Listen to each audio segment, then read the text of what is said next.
Hello there, crafty doer. Jessica Michaels here with the weekly project post.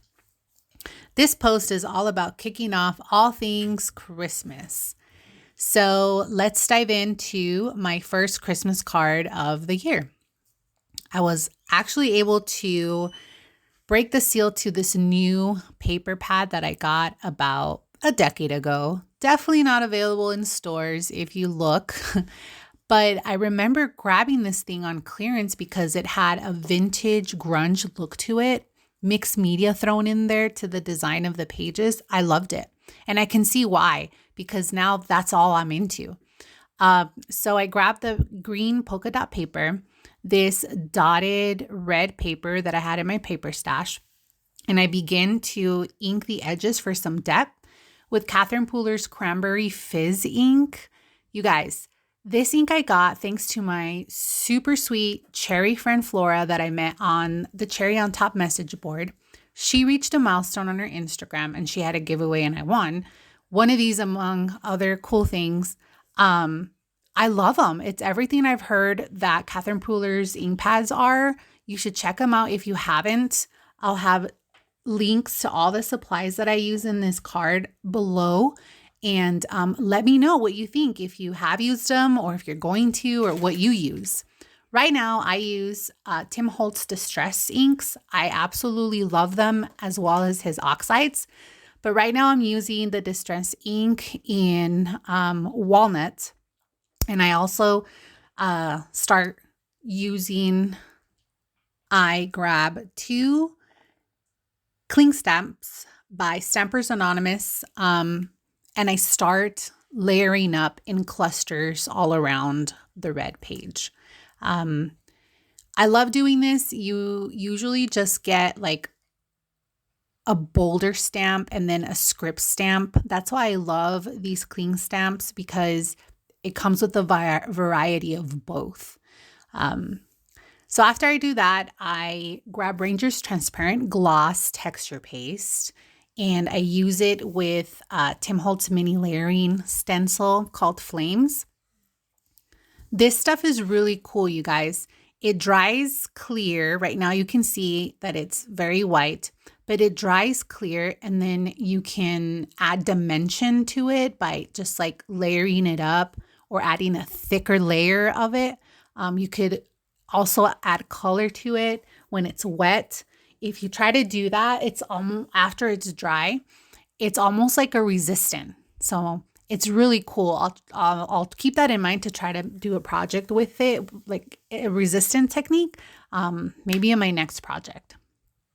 But anyway, so then I apply the stencil around towards the end of the clusters, and then I add some micro diamonds that I had from the previous, and I wanted to add just a little glimmer to it, so I just push it down a little bit so it can stick, and then I just set that aside to dry.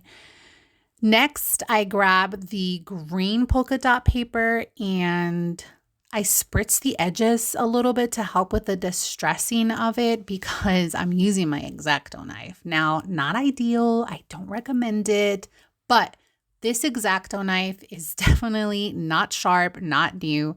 That's why I feel comfortable doing.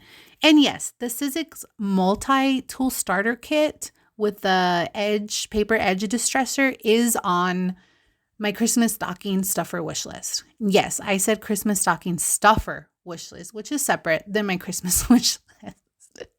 And if you're not doing that or haven't been doing that, now you know what you've been doing wrong all these Christmases. I go ahead and add a little bit more color to the edges of this paper using paint peeled distress ink. And I thought like the colors didn't really go well together with the green that's already on the paper. So I went ahead and grabbed a vintage photo and then added that to the edges just to make it a little bit more darker, more subtle. When I look back at this now, I wish I would have grabbed the walnut instead, because mixing the paint, peeled paint and the vintage photo gave it like a yellow tint, and it's driving me crazy, but it is what it is, you know? So then I know that I want to add a little bit more mixed media to this. I'm never happy, but I'm learning when to stop. I grab some white acrylic paint, water it down, and then just splatter the edges of it. And I'm pretty happy with that.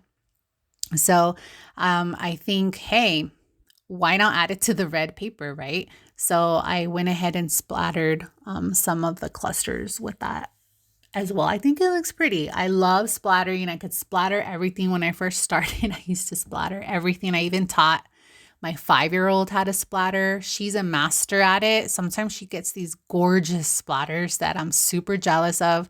I keep them in my office so I can look at them for inspiration that, one day I can be as good as she is. Anywho, so I'm a visual person. So I just set the paper on top of the craft cardstock that I already cut and folded into A7s. That's usually the size colors the size cards that I create.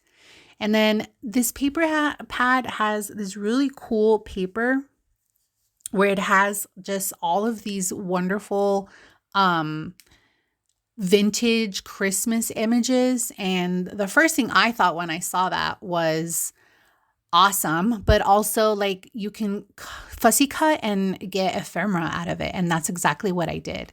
So the red dotted paper kept eye cornering me and whispering like, I'm too clean, I'm too perfect. So I went ahead and tore the edges of it, and I love that. And I did hate that like the cranberry fizz, I ripped most of it off. I wish I would have gone back and re-ink the edges again, but you could still see the little the little bit of the depth of the color in there. So I used score tape, which is just a double stick tape. It's amazing. That's all I've used since I've started scrapping. Well, since I've learned that like the roll-on tapes weren't as strong enough as I needed them to be with my mixed media. But score tape is awesome. I highly recommend it. Applying to that, and then I add the rest of the score tape on the back of it. Anywho, so now I grabbed the Foundry Wax by Tim Holtz, and I decided that I wanted to add it to the edges of the polka dot paper. I know this is crazy because I had already adhered it to the card, but I thought to myself, this thing's going to need an accent color or like a little bit of shimmer, like bling. So I wanted to carry that throughout the entire card. So I added it to the edges, heat dried it, and I loved it. It just has like this subtle little like glimmer shine to it. Like it just brings, a little bit of interest to it. And Foundry Wax is awesome because you can use it in different ways throughout the process that it takes to dry. So you can use it when it's wet. You can use it as it's drying. It's a completely different texture. It's really cool. I love this stuff. So you could brush it on, splatter it, just like dot it a little bit. Anywho, so I used my Cricut machine to design my sentiment, and I use the draw and cut feature for it. Then I went back to get the ephemera, start working on that. And I use my X-Acto knife to distress the edges a little bit. And then I also use Vintage Photo to go ahead and ink up the edges just to give it a little bit more interest, a little more depth, a little more color to them. But at this point, I don't even know what I'm going to do with the ephemera, but I end up loving what happens. And most of my projects are like this. I sit there and I have an idea of what I want to do. And that just means like, do I want to do a card? Do I want to do a journal page? And then it's like, what kind of card I want to do? What technique do I want to use, And as long as I have like a starting point, then everything it's just like a roll with the punches type of project. And that's basically what was happening here. I knew I wanted to use the ephemera. I just didn't know how I was going to use it. And it's funny because I sit there and I'm like, oh yeah, I use the twine. It's giving gift vibes. Let's use this as, gift tags. And then it just kind of rolls from there. So I end up using the foundry wax on the edges of the ephemera. I heat dry it. It looks so precious. It's just like these little touches of gold around the edges. It's so, so pretty. Cherry foam tape to adhere the red dotted paper on top of the polka dot paper, just so that it pops up a little bit. I love this stuff. I've had this roll forever. It feels like you have, like, something's about to go down, like something serious is about to happen, something bad about to happen, in the words of Miranda Lambert. But it just feels so like official. It's a lot of foam tape, and it's really, really good. It's really sticky. It's nice and thick, just the perfect thickness. But yeah, that helped really raise it off of the green cardstock. So this is when I decide that I wanted to use them as like a little gift tag. So I use my Crop-A-Dile to hole punch and set an eyelet. And I happen to have these gold ones, so it was just perfect. And I grabbed some twine to bring that out because I had already used it before, and just tie a little knot to it.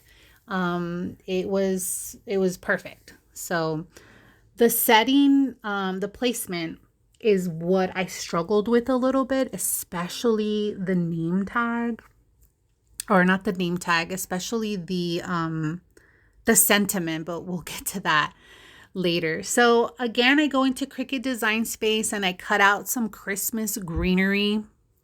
Then I want to add shimmer, so I go to my mica spray. This one was, let me see, the tarnished brass.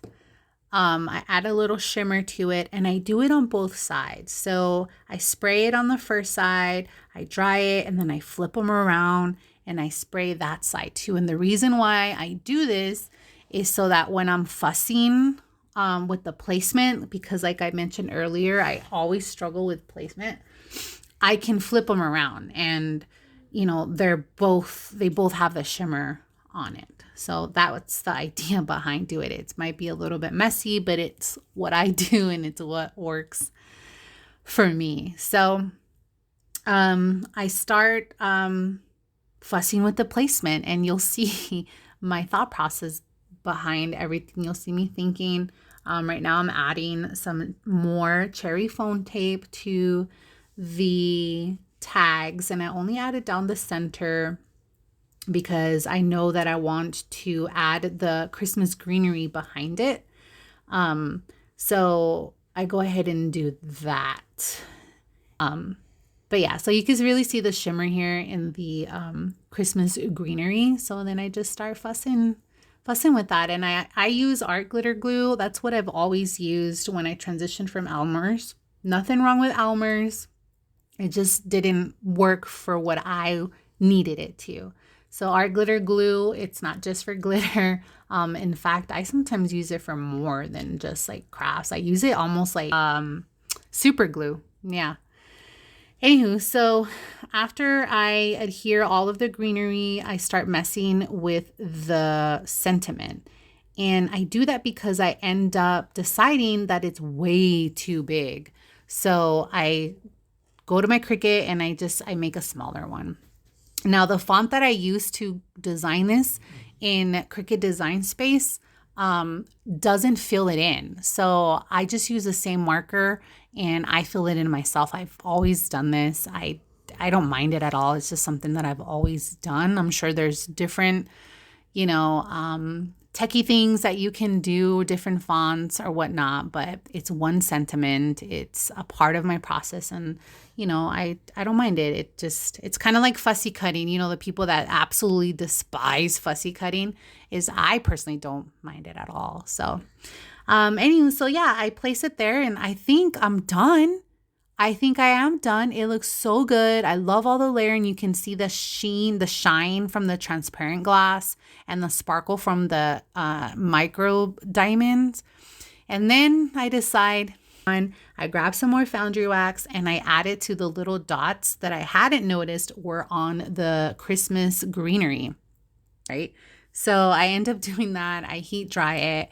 And as soon as the first dot of Foundry wax dried, the sparkle, the shine, it brought everything back together. And I absolutely loved it. I hope you did too. And I hope that you enjoyed this process. Let me know in the comment section below what type of crafter you are. Are you a planner? Or like me, do you just kind of roll with it? Also, let me know if there's a brand of ink pads that you favor and tell me why. I might want to try it. Don't forget that the supply list for the products I use in this project are in the description box below. I'd appreciate it if you use the links to make any purchases, as I do earn a small commission from my recommendation of those products to you. This is one way you can help my channel grow. You can always head over to my blog, craftydoings.com, for more photos of this and other projects, as well as free download cut files and some pretty fun reads, if I do say so myself. I would be so grateful if you subscribe to my channel and give this video a thumbs up. I dream of creating a huge community of crafty doers of all sorts, and I can only do that with you. Thanks so much for spending this time with me. Press on, and I'll see you at the next crafty doing.